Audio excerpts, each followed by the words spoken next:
ظهر دين المؤيد بظهور النبي أحمد.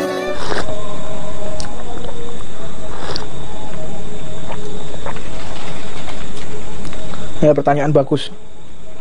Habib, saya ini sopir Gojek, sedangkan saya menghantar makanan di siang hari bulan Ramadan. Apakah saya berdosa? Yakini aja orang yang lagi kita antar itu seorang perempuan tua atau laki-laki tua yang tidak mampu untuk berpuasa, atau perempuan yang lagi menstruasi sehingga dia tidak wajib untuk berpuasa. Jangan kita mencari tahu ini yang makan ini kira-kira puasa apa orangnya gimana. Jangan kita cari tahu. Yakin aja. Karena hukum itu sesuai dengan zahir, bukan menganalisa. Hukum fikih itu sesuai. Jadi pernah ada seorang yang ingin mengetes, ingin tahu seberapa tinggi ilmu orang-orang yang berada di tarim, ingin tahu dia. Maka ketika orang tersebut ini ingin tahu bagaimana kedudukan ahlu tarim, ilmunya seberapa, fikihnya seberapa, tiba-tiba ada anak kecil yang menyiram. Anak kecil menyiram air dengan tidak sengaja. Ayo orang ditanya, air ini bagaimana? Najis apa tidak? Ucapanmu telah menentukan hukum fikih. Kalau engkau diam tidak bertanya, air tersebut menjadi suci. Tapi ketika engkau bertanya, ingin tahu, fudul ya, pengen tahu, tanya, ini air ini suci apa enggak? Maka jawabannya, air tersebut air yang najis dan engkau harus mengganti pakaianmu. Jadi kalau kita tanya, kita semakin tahu, cuma jangan cari tahu. Segala sesuatu, ini orang lagi ngapain ya? Orang ini lagi, nggak usah kita cari tahu. Udah, kita lebih baik tidak tahu apa yang terjadi. Udah, tutup mata, tutup telinga, udah nggak arti. Jadi kita tidak ada hukum. Hukum itu berlaku apabila sudah berdasarkan fakta di hadapan kita. Maka orang ketika menentukan orang ini melakukan perbuatan maksiat atau tidak bisa dengan kabar cerita, harus ada saksi. Saksinya juga harus laki-laki, kalau perempuan harus jumlahnya lebih dari 1. Seperti itu, saksi itu apabila perempuan lebih dari 1. Kalau laki-laki cukup dengan 1 orang ini melakukan perbuatan tersebut menjadi saksi. Seperti itu. Jadi hukum itu nggak bisa dengan cerita. Oh ini cerita, percaya nggak bisa. Fakta. Makanya kalau kita ingin selamat dari segala tuntutan hukum, jangan cari tahu yang sifatnya berkaitan dengan orang lain ya, bukan berkaitan dengan apa yang telah Allah wajibkan kepada kita. Kalau Allah wajibkan kepada kita, ya kita harus cari tahu.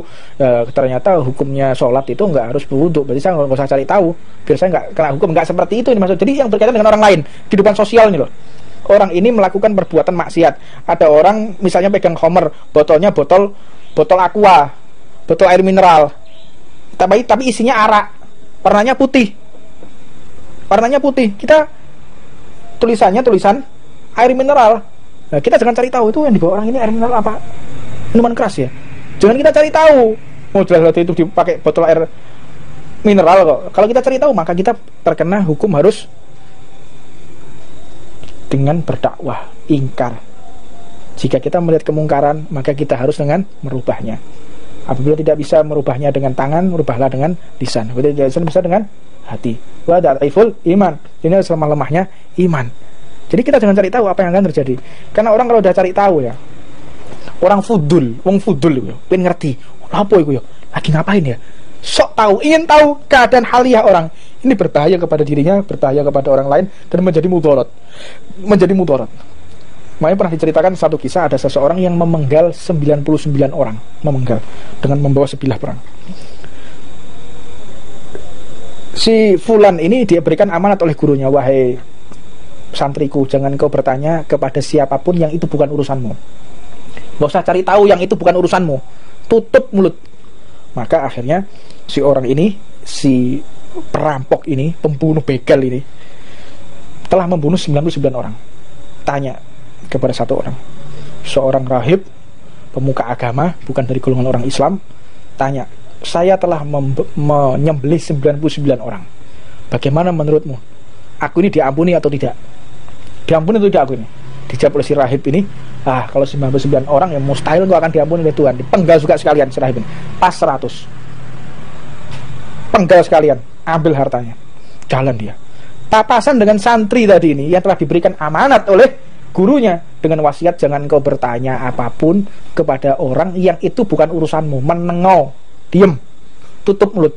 Bukan urusan kita, diam, kunci mulut kita. Jangan sok kita ingin tahu. Maka dengan darah yang masih netes, tanya, wahai engkau yang aku lihat kalau dari pakaianmu seorang santri, bagaimana menurutmu? Aku ini orang yang diampuni atau tidak oleh Allah? Jika engkau bertaubat, engkau diampuni. Terus dilihat sama dia. Kamu nggak tanya apa yang terjadi kepada pisau ini? Enggak, itu bukan urusanku, Pak. Untung kamu nggak tanya. Kalau kamu tanya, aku tebas juga kepalamu. Ini darah manusia sudah saya tebaskan 100 kepala. Kalau kamu tanya, saya juga tebas juga kepalamu sebagaimana orang-orang yang sebelumnya. Orang sebelumnya itu tanya kepadaku, itu yang ada di tangan kananmu itu apa? Kok pisau berlinangan darah seperti itu? Dengan pertanyaan itu aku sekalian tebas kepala mereka. Makanya lek gak takok iku selamat. Orang kalau tidak ingin tahu itu selamat. Orang kalau tidak banyak tahu itu selamat atas haliah orang. Makanya jangan cari tahu urusannya orang. Itu kayaknya lagi cerai ya, itu kayaknya punya selingkuhan ya. Ngapain? Allah telah menutup aibnya dia terhadap kita. Untuk apa kita cari tahu? Apa manfaatnya buat kita? Allah telah tutup aibnya orang lain terhadap kita kan.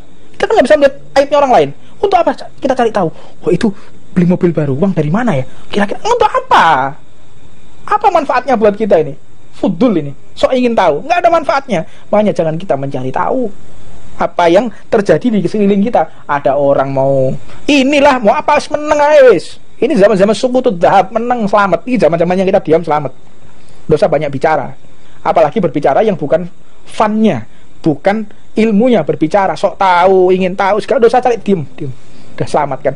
Baca kitab, lihat YouTube yang bagus-bagus, lihat tontonan ceramah yang indah, yang menghibur hati kita. Cari kebahagiaan, carilah kebahagiaan. Oh coba boleh sumbak-sumbak wes. Gak usah cari yang sumbak-sumbak, gak usah cari yang aneh-aneh. Cari yang bisa menambahkan kebahagiaan di hati kita. Cari yang enak-enak. Ini orang ini, masya Allah, orang ini baik. Wah, ini apa hobi kita apa misalnya? Kalau kita senang motor, ini motornya bagus. Kita senang rumah, rumah ini bagus ya ornamennya ya. Oh, ada bunga-bunga, orang senang bunga. Mungkin kalau yang perempuan senang jahit, ini bagus ini. Sudah usah cari tahu. Wah, itu kayaknya tuh kawin lagi bapak. Udah usah kayak gitu, buat apa? Nggak perlu kita cari tahu keadaan kondisi orang di luar. Nggak usah cari tahu. Yang paling sering ini perempuan biasanya. Tahu. Ini kayaknya ini Ustadz ini mulai katanya istrinya nambah lagi. Ini kayak gitu. Nggak usah kita cari tahu, nggak usah cari tahu. Adapun ada orang yang menceritakan kepada kita, ada orang cerita kepada kita, misalnya kayak orang cerita kepada kami nih, Habib saya ini seperti ini. Oh ya, mudah-mudahan kau diberikan solusi. Nggak usah cari tahu. Oh ya, itu istrinya suamimu siapa tuh yang baru? Nggak usah lapor. Kita digali sekalian. Ya, ada orang memberikan kabar kepada kita sekalian digali. Itu katanya habis mencuri di mana? Uangnya berapa yang dicuri? Siapa yang dicuri? Terus sekarang prosesnya bagaimana? Ngapain? Buang waktu kayak begitu. Ya udah, proses sudah. Jangan cari tahu tuh bagaimana ya? Kok bisa begitu? Usah, jangan menambahkan kesumbakan. Dunia udah penuh kesumbakan. Cari kebahagiaan. Hindari keingintahuan kita terhadap yang bukan urusan dengan kita secara personal pribadi, yang tidak berkaitan dengan syariat, tidak berkaitan dengan agama. Tinggalkan. Nggak usah kita cari tahu. Faham tuh? Nggak usah ngurus urusannya orang. Apa orang kita ingin tahu, apalagi cari tahu sampai tanya-tanya, cari informasi. Ini orang kayak gitu kelainan jiwa ya. Kelainan jiwa. Orang kalau ingin tahu haliahnya orang itu, rumah tangganya bagaimana ya, seneng ingin tahu isi rumahnya apa ya. Kan dikatakan orang tidak beradab, orang yang benar-benar orang nggak punya sopan santun, itu kalau udah masuk rumahnya orang gini, lihat atas, lihat samping, lihat sini, lihat sana. Ini orang nggak beradab ini. Ini orang yang orang-orang liar ya gitu tuh. Orang kalau punya adab, punya sopan santun, masuk rumahnya orang tuh nggak pernah nggak fudul, nggak ingin tahu. Jangan orang masuk rumahnya orang, lu gucine anyar, lu tabire anyar ya, api rioyo mana? Cari tahu pesannya di mana? Itu gila ilaha illallah. Ini apa orang kayak begini nih? Ingin tahu urusannya orang, ya ada apa ini? Rumahnya orang. Oh iya ya, ingin tahu. Aduh, sumpah orang kayak begitu tuh. Tutup mata kita dari urusan pribadinya orang. Jangan mau tahu kita urusan pribadinya orang, mau gini, orang mau urusan pribadi kecuali berkaitan dengan syariat, berkaitan dengan kita, berkaitan dengan umat, syariat, hubungan sosial di masyarakat, berkaitan dengan orang banyak, ya kita harus peduli. Peduli bukan untuk mencari tahu juga, peduli. Seperti itu. Jadi orang-orang yang cerdas yang bisa memahami ini. Wallahu a'lam. Rabbana atina fid dunya hasanah wa fil akhirati hasanah wa qina adzabannar.